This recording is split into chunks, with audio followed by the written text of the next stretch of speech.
বাবা মার ভুলের কারণে বাচ্চারা ভুল শিক্ষা পায়, আর আমিও এরকম একটা ভুল করেছি। আমার বাচ্চাকে আমি ছোটবেলা থেকে টিভি দেখিয়েছি, আর ও সকালে টিভিটা দেখতে না পেলে ও কান্না শুরু করে দেয়, আর আমাকেও বাধ্য হয়ে দিতে হয়।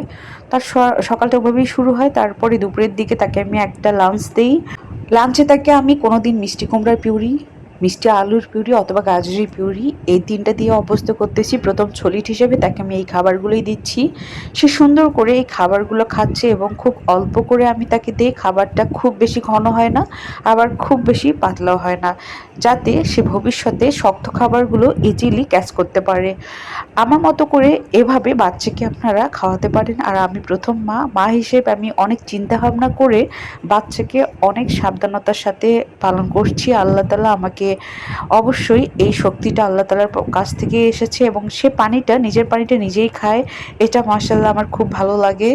বিকেলের টাইমটাতে আমি ওকে এভাবে একটা বই হাতে দেই, যাতে ও বইয়ের সাথে ওর একটা সম্পর্ক তৈরি করে, আর মোবাইল এবং টিভি থেকে একটু দূরে থাকে।